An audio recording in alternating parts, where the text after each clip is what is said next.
ചോരയും നീരും ആക്കി നമ്മളെ இந்த பூமியில் கொண்டு வந்த அம்மை இனி ஒரு ஃபோட்டோ மாத்திரமாயாச்சு.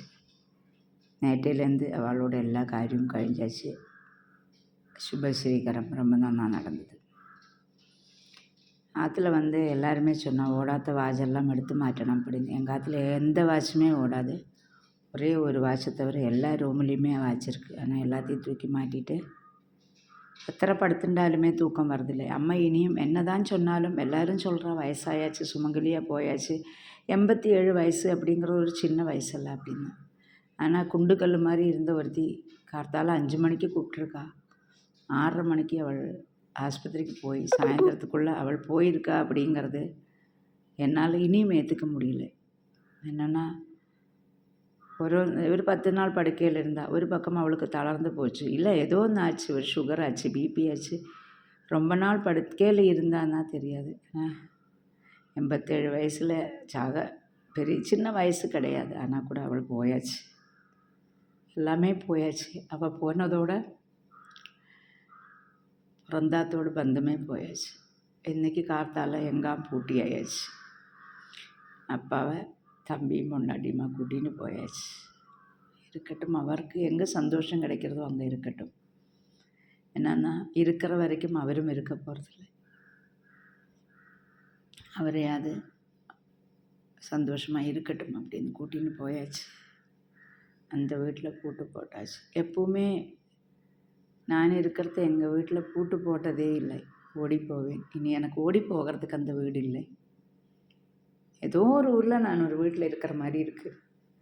திறனாலும் பிறந்த ஊரில் ஒரு வீடு வாங்கி கட்டின அந்த ஒரு கம்மை எனக்கு இருந்தது. ஆனால் அன்றைக்கி ஏதோ ஒரு ஊரில், தெரியாத ஒரு ஊரில் நான் ஒரு வீடு கட்டி இருக்கிற மாதிரி இருக்குது. எனக்கு போகிறதுக்கு இடம் இல்லை.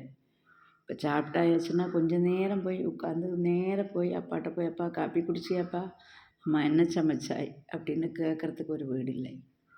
எல்லாம் அனாதம். ஒன்று மாத்திரம் எனக்கு മനസ്സിലാச்சு, നമ്മൾ എത്ര ചേർത്തി വെച്ചിരുന്നാലും என்னெல்லாம் பண்ணணும்னு நினச்சாலும் அதெல்லாம் நடக்குமான்னு தெரியலை. எங்களோட அம்மையோட ஆசை பிரகாரம் உள்ள கர்மங்கள் எல்லாம் நடந்ததா கேட்டால் எனக்கு தெரியலை. எல்லாமே ஒரு இதுதான் അല്ല.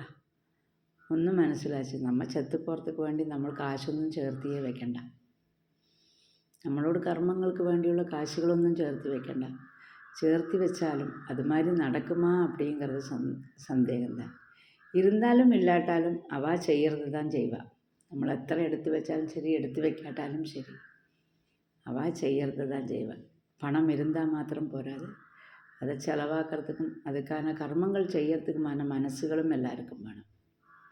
ஜீவிதம் நிறைய பாடத்தை நம்மளுக்கு சொல்லி கொடுக்கறது எனக்கு മനസ്സിലാச்சு. நம்ம ஒன்றும் சேர்த்து வைக்கണ്ട. செத்தா தூக்கி போட்டால் போட்டும், போடாட்டா வேண்டாம் இல்லைடா. செத்ததுக்கப்புறம் எந்த அம்மையும் குழந்தைகளை உபதிரவிக்காது. நம்ம செஞ்சாலும் செய்யலைன்னாலும் எந்த அம்மையும் குழந்தைகள் கஷ்டப்படுறதை பார்க்க மாட்டான். ரொம்ப வேதனையோடு காலமாச்சு. எல்லாருமே போயாச்சு. எனக்கு வீடு இருக்கிறதுனால எனக்கு இனியும் நானும் நாளைக்கு கிளம்புறேன்.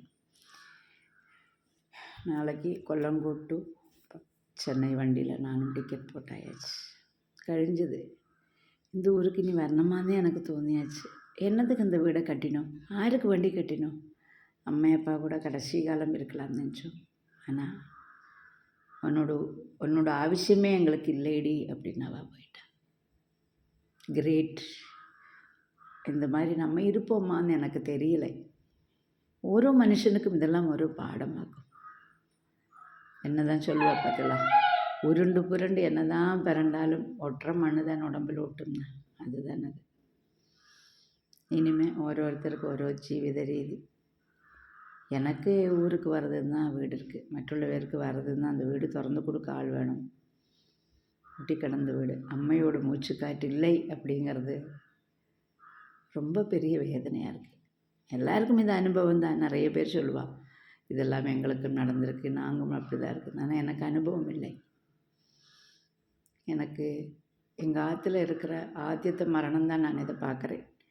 தாத்தாவோட பாட்டியோட மரணம் எல்லாம் எனக்கு பார்த்த ஓர்மை இல்லை. சின்ன சின்ன கர்மங்களோடு சின்ன ஓர்மைகள் ஒரு அவுட்லைன் மாதிரி என்னோடய மனசில் நிற்கிறது. பெருசாக கொண்டாடின பாட்டியோட தாத்தாவாக தான் தெரியும். அதோட ஒரு அந்த കാര്യങ്ങളെല്ലാം ரொம்ப கிராண்டாக கொண்டாடி அத்தனை இதோடு இருந்தால் அந்த ஓர்மைகள் தான் எனக்கு சின்ன அவுட்லைன் மாதிரி தானே இருக்குது. எதுவுமே இல்லை. சரி நம்ம வந்தாயாச்சு. எனக்கு ஒரு பக்கம் என்னோடய உடம்பு கொஞ்சம் இந்த டென்ஷன்னாலையா என்னன்னு தெரியல, என்னோடய உடம்பு ரொம்ப க்ஷீணமாக இருக்குது.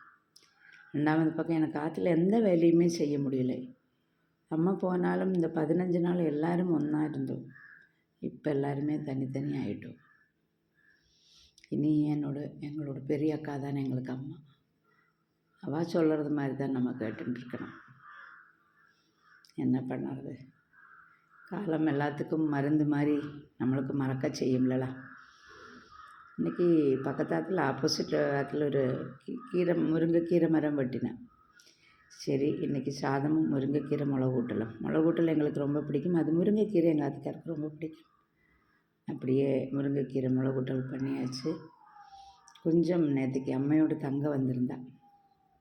அவள் கொஞ்சம் மாங்காய் இஞ்சி ஊறுகாய் என்னது இரும்பம்புளி தொக்கு அப்படின்னெல்லாம் சொன்னான்.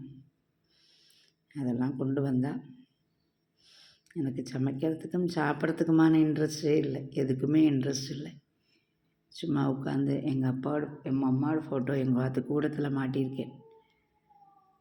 அதை பார்த்துட்டு அப்படியே இருக்கிறத சமயம் போகிறதே தெரியல. எங்கள் ஆத்துக்காரே கார்த்தால் பார்த்து கேட்டா, இந்த ஃபோட்டோ பார்க்குறத உங்கள் அம்மா செத்து போன மாதிரியே தெரியலை. அப்படிப்பட்டது அவள் சாவலா?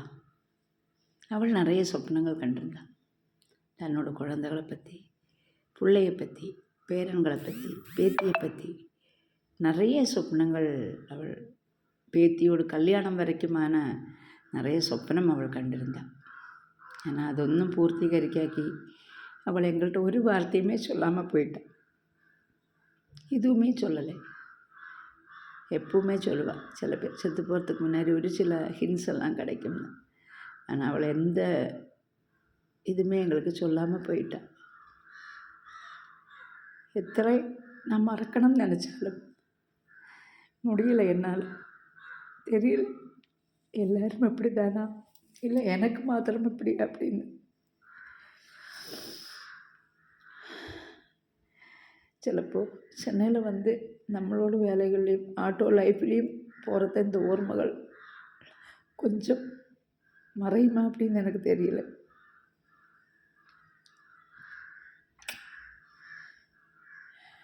என்ன பேசுறது, என்ன பண்ணுறது? சும்மாவே உட்காந்துட்டுருக்கேன், எந்த வேலையும் செய்யாமல். நீ ஒரு நாளில் நான் என்னோடய வீட்டை க்ளீன் பண்ணி நாளைக்கு சாயந்தரம் நான் ட்ரெயின் ஏறணும். நிறைய வேலைகள் இருக்குது. ஆனால் என்னால் முடியலை.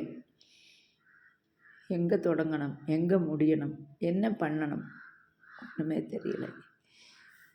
அப்படியே இந்த டைமெல்லாம் நான் அப்படியே எங்கள் அம்மையாத்துக்கு போவேன். என்னன்னா 1:30 மணிக்கு எங்கள் அப்பா காப்பி குடிப்பா.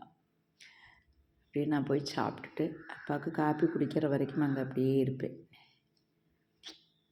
கீரை மிளகூட்டல் பார்த்துக்கோங்க, முருங்கைக்கீரை மிளகூட்டல்ட்டெல்லாம் ரொம்ப நாளைக்கு அப்புறம் நான் சமைக்கிறேன். நல்லா இருக்குமா இல்லையான்னு தெரியல. மைண்டெல்லாம் ஒரு இடத்துல இருக்குது. அப்போது எல்லாருக்குமே ஹாவ் எ நைஸ் டே. இன்னொரு வீடியோவில் பார்க்குறோம்ட்டலாம்.